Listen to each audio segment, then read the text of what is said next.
Bismillahirrahmanirrahim.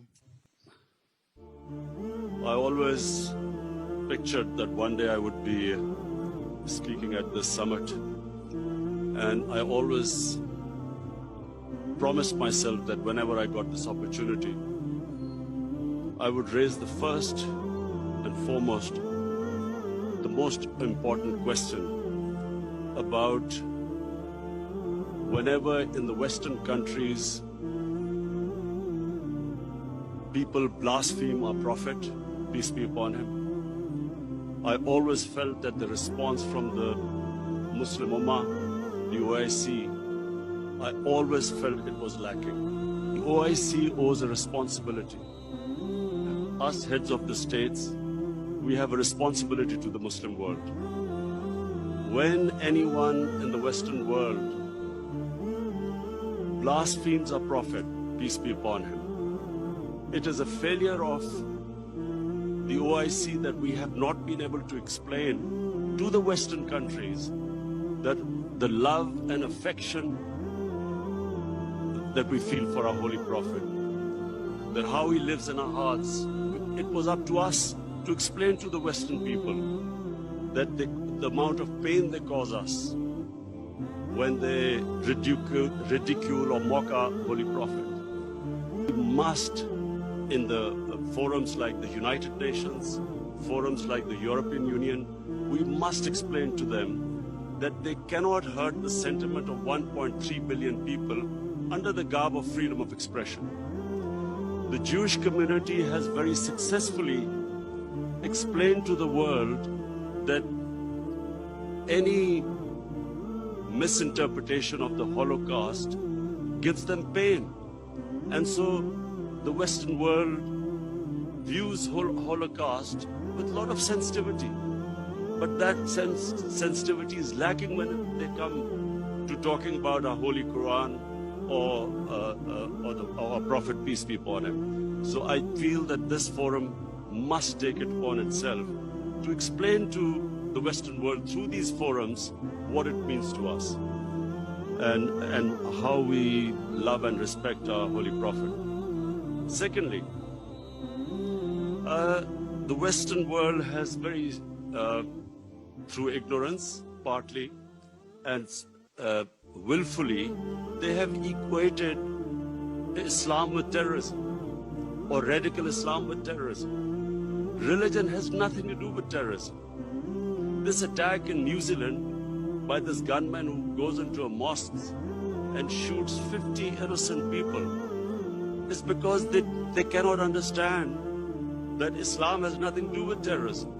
And they have this indoctrination that somehow whenever a Muslim is involved in terrorism, it's something to do with Islam.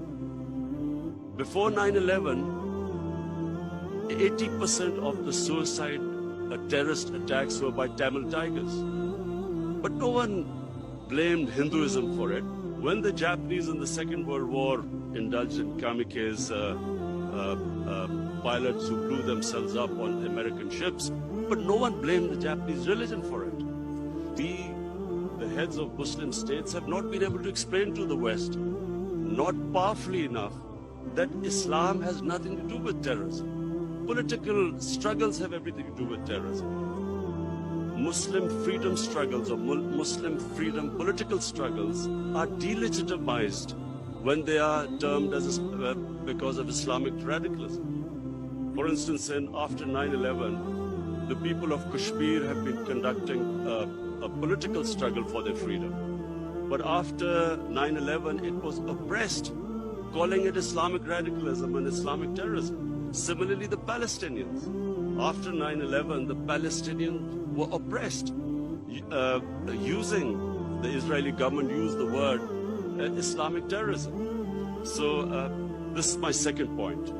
I feel that from this forum, we must take a stand. We must de-link terrorism with Islam. Finally, Mr. Chairman, I would like to say that this is 50 years of OIC, and we all must again reiterate that how this organization came was because of the Palestinians being deprived of their homes, their rights. their human rights, their democratic rights. And so we reiterate again that there is no solution but a two-state solution in Palestine. East Jerusalem must become the capital of for the Palestinian people. And the Golan Heights must be returned as the 1967 borders, which all the international conventions, the United Nations resolutions say so. Similarly, I feel that in Kashmir, the people of Kashmir again have not been given their right to self-determination, as was guaranteed by the world community in 1948 through a UN resolution. The people of Kashmir recently have suffered a lot of oppression, and I do feel that us as a body, the OIC, must stand with the oppression that is going on in the Muslim world. I finally want to thank again King Salman bin Abdulaziz Al Saud for his great hospitality. I especially want to thank, we had the great opportunity to go to visit the Rawza Rasul in Medina yesterday. And from me and my delegation, we want to say that it gave us the greatest happiness and pleasure to be able to visit the mosque. Thank you very much.